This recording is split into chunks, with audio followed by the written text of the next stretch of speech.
PRP is a platelet rich plasma, Okay. जहाँ पे हम पेशेंट का ही ब्लड विड्रॉ करते हैं, उसको प्रोसेस करते हैं। जब हम उसको प्रोसेस करते हैं तो ब्लड के सेल्स अलग हो जाते हैं, पानी अलग हो जाता है, बाय द सिंपल प्रिंसिपल, क्योंकि उसको सेंट्रीफ्यूज कर दिया हमने, तो जो भारी सामान है वो नीचे बैठ जाएगा, पानी ऊपर तैरना चालू कर देगा। पानी को प्लाज्मा बोलते हैं ब्लड के, और जो सेल्स नीचे बैठ गए वो आरबीसी से, क्योंकि उसमें आयन रहता है, हीमोग्लोबिन, वो भारी रहते हैं, तो वो नीचे बैठ जाते हैं। At the junction of plasma and RBC, platelets एक बहुत ही इंपॉर्टेंट ब्लड प्रोडक्ट है अपने बॉडी का, जो ब्लड जहाँ पे अगर बह रहा होता है उसको बंद कर, कोआगुलेट कर देता है, दबा के रखते हैं तो वो बंद हो जाता है, क्योंकि उसमें बहुत सारे ग्रोथ फैक्टर्स है, वो फटाफट मैश वर्क करके बंद कर देगा वो चीज़ को। तो प्लेटलेट्स के अंदर बहुत सारे ग्रोथ फैक्टर्स है, उसको हम जब एक्टिवेट करते हो, प्लेटलेट्स की सेल वॉल रप्चर होती है और वो ग्रोथ फैक्टर्स फिर वो प्लाज्मा में मिक्स हो जाते हैं। सो प्लेटलेट रिच प्लाज्मा बन गया, PRP, दैट इज PRP। और ये जड़ी बूटी है।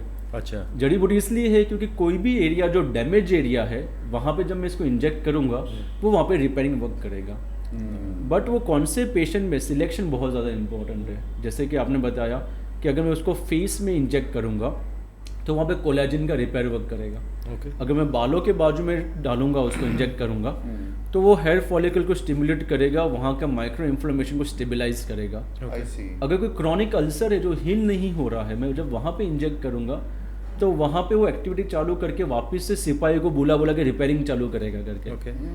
अगर कभी कभी इनफर्टिलिटी के टाइम पे यूट्रस में भी इसको डाला गया है, यूट्रस को मोर रिसेप्टिव बनाने के लिए, एक ओवम जब आता है उसके लिए, तो जहाँ पे भी ये रिपेयरिंग वर्क एक स्टेगनेंसी पे पहुंच गया है, वहाँ पे PRP काम में आता है। अब यही सेम चीज़ को ग्रोथ फैक्टर कॉन्सेंट्रेट, ये यही चीज़ है PRP, उसका एक हायर वर्जन है जहाँ पे प्लेटलेट की सेल वॉल भी निकल जाती है और सारे ग्रोथ फैक्टर उसमें कॉन्सेंट्रेट हो जाते हैं करके, वो GFC हो गया। उसके लिए कुछ केमिकल्स पहले से डाले हुए रहते हैं, उसका प्रोसेसिंग थोड़ा अलग है, बट उसमें जो पूरा प्लाज्मा मिलता है वो GFC से रिच रहता है। That is a growth factor concentrate हो गया। तो कहीं ना कहीं फंडा सेम ही है, कितने उसमें ग्रोथ फैक्टर से वो वेरी करते हैं दोनों के नीचे। I think it all depends on कि पेशेंट कैसा है, उसके ऊपर होगा कि PRP वाले GFC कर सके या ना कर सके।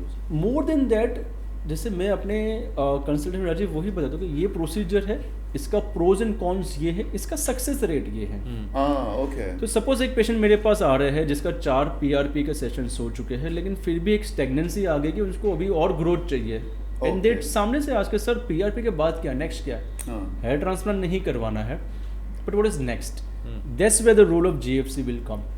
और देयर आर सर्टन पेशेंट वो बोलते हैं सर जो बेस्ट है वो करो, अगर आपको लगता है GFC बेटर है PRP से, अब GFC से चालू करो, है ना। तो ये वेरी भी करता है कि कौन से पेशेंट को क्या रिक्वायरमेंट है, उसके पास कितना पैसा है उस चीज़ के लिए इन्वेस्ट करने के लिए, है ना। अननेसेसरली एक्सपेंसिव ट्रीटमेंट जब उसको उतना उसके पास फाइनेंसिस ही नहीं है, वो देना भी सही बात नहीं है। एब्सोल्युटली वो देना भी, तो स्टेप बाय स्टेप अगर अप्रोच करते हैं तो it's a very treatable problem, और काफ़ी अच्छे से उसको हम सेटल कर सकते हैं, अगर दूसरे जेनेटिक फैक्टर्स बहुत स्ट्रांग नहीं है तो। I see. Okay, What is the success ratio in PRP and GFC? Yes. जिसको हेयर का रिजाइडिंग। Yes. तो सक्सेस रेशियो नकुल उसमें ज़्यादा है जहाँ पे वो शाइनिंग स्कैल्प नहीं आया है। नाउ सपोज किसी को हेयरलाइन रिसाइड हो रही है और ये एंगल एकदम शाइन हो चुका है। हाँ जी। अगर वो लोग मेरे पास वो करवाने आते हैं GFC and PRP for those angle, तो सक्सेस रेट शायद से 0 to 10% रहेगा, because going back to that funda कि सॉइल के लिए सीव्स ही नहीं बचे हैं, तो मैं क्या PRP से उसको बाहर निकालूंगा। देखो वही सेम पेशेंट मुझे बोलेगा कि सर इसको तो छोड़ दो, इधर की डेंसिटी को इम्प्रूव करना है, तो PRP का सक्सेस रेट अगर विटामिन थेरेपी और बाकी सब देंगे तो 70 to 80% है। 70 से 80% बाल बाहर आ सकते हैं। Now giving this information again will lead me to talk about the hair cycle, कि जब एक बाल ग्रो होता है वो 6 साल तक काला घना ग्रो होता है, फिर वो गिर जाता है, 6 महीने तक नीचे जिंदा रहता है, जिसको टिलोजन फेज बोलते हैं, उसको एनाजन फेज बोलते हैं, गिरने वाले को कटाजन फेज बोलते हैं। So PRP is basically investment in a telogen phase, जो हाइबरनेशन में जो सारे बाल है, फॉलिकल्स है, उसको हम अगर अच्छा सा न्यूट्रिशन देंगे, रिपेयर वर्क करके एनवायरनमेंट देंगे, तो जब वो बाहर आएंगे वो लंबे समय तक रहेंगे करके। तो ये सारी चीज़ें हैं फॉर पीआरपी। लेकिन इसके साथ अगर स्मोकिंग की हिस्ट्री है, विटामिन कम है, तो मेरा पीआरपी नलीफाई कर देगा, साइड से ग्रोथ ना कर पाए कुछ भी। सो नेगेटिव फैक्टर्स जो है उसको तो कंट्रोल करना ही करना है, तब जाके पॉजिटिव फैक्टर काम करेंगे। जैसे कि एंजियोग्राफी, एंजियोप्लास्टी करने के बाद घी तेल तो नहीं ही खाना है। अगर वो भी खाते रहोगे तो फिर इसकी भी इफेक्ट कमी हो जाएगी। तो आप कौन सी ट्रीटमेंट कौन से पेशेंट में दे रहे हो, ये ज़्यादा इंपॉर्टेंट है, रादर देन कितनी ट्रीटमेंट है आपके पास बालों के लिए। वो दिखाओ, चलो वो दिखाओ। लाइक यू सेड कि जितना शाइनिंग होगा उसमें इतना वर्क नहीं करेगा, तो फिर इसके लिए हेयर ट्रांसप्लांट। ओके। सो अगर मेरे पास सपोज कोई पेशेंट ऐसे कैबिन में आता है कि तो मेरा ये बहुत ही रूटीन है अगेन, हाँ जी, कि ट्रीटमेंट फॉर बाल्डनेस 5 है मेरे पास। First is acceptance, accept your self, है ना, कि भाई है इसका ये पॉसिबिलिटी है। आपको लगता है हाँ मैं सिर्फ सुनने आया था लेकिन मुझे ये सब डर वर लगता है इंजेक्शन से, तो कुछ मत करो, be happy with yourself, shave off कर दो, है ना। और किसी किसी की डिमांड बहुत ज़्यादा रहती है और डोनर साइड बहुत छोटा रहता है, जिसमें शायद से बायोलॉजिकली मैं कुछ भी ना कर पाऊँ, एकदम ही शाइनिंग ग्रेड 7 बाल्डनेस है, डोनर एरिया भी बहुत छोटा है, तो मैं हेयर ट्रांसप्लांट भी कुछ अच्छा काम नहीं कर पाऊंगा, ना पीआरपी उसमें अच्छा काम करने वाली है, ना दवाई से कुछ बाल आने वाले हैं, क्योंकि उसकी सारी साइकिल एग्जॉस्ट हो चुकी है। So camouflage would be a better option, मतलब विग पहन लो, ओके, वैसे वाले, या एसएमपी होता है, स्कैल्प माइक्रो पिगमेंटेशन, जहाँ पे स्कैल्प के ऊपर डॉट डॉट डॉट करके टैटू कर देते हैं। दूर से वो लिखता है कि क्रू कट है, लेकिन जब पास में आके देखते हुए लगता है कि वो टैटू है पूरा। अच्छा, ओके। तो ये सारे उसके ऑप्शंस है। So first is acceptance, right. Second is lifestyle change, कि आप थोड़ा बहुत लाइफस्टाइल चेंज करोगे तो 1 साल के एंड में आपको 10-15% इंप्रूवमेंट आ सकता है। दैट्स इट, ज़्यादा नहीं आएगा। ऐसा नहीं कि आप एक्सरसाइज करना चालू करोगे बाल आने चालू होने वाले हैं। सो उसका एक सक्सेस रेट है। अगर लाइफस्टाइल चेंज के साथ आपने दवाइयाँ भी लेना चालू कर दी, प्रोटीन्स को अपना रिप्लेसमेंट करना चालू कर दिया, तो वो सक्सेस रेट 1 साल के एंड में 30-40% हो जाएगा।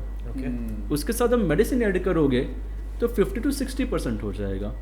उसके साथ आप पीआरपी ऐड करोगे तो 60-70% हो जाएगा।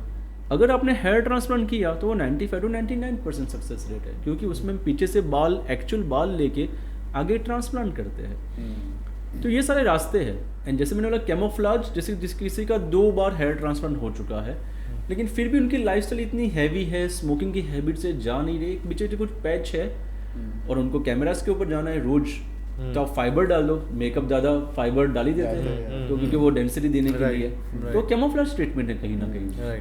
तो व्हाट इज बाल्डनेस? बालों के बीच में जो स्कैल्प दिखता है, चमड़ी दिखती है, वो बाल्डनेस है। तो कुछ भी आप वहाँ पे काला डाल दो, वो बाल्डनेस का सॉल्यूशन है। चाहे वो नेचुरल बाल हो या कटे हुए बालों का वीविंग हो, या वो आर्टिफिशियल फाइबर्स हो, या वो विग हो। लेकिन या तो पहले के ज़माने में वो डाई को पूरा घिस डालते थे इवन ऑन द बाल्डनेस। तो दूर से वो ब्लैक दिखता है, पास आके देखोगे लगता है ये तो बाल्डनेस है, बट वो काला पदार्थ उसको छुपा देता है। राइट, एग्जैक्टली वो इंक भी वही सेम चीज़ करती है। वो टैटू ऐसा हो जाता है कि वो ऐसा लगता है कि छोटे छोटे बाल हैं। सो बाल्डनेस को ट्रीट करने के लिए या तो camouflage, lifestyle modification, medicine, PRP, hair transplant. अब कौन सा पेशेंट कहाँ पे फिक्स होता है ये समझना और पेशेंट को समझाना भी बहुत ज़रूरी है।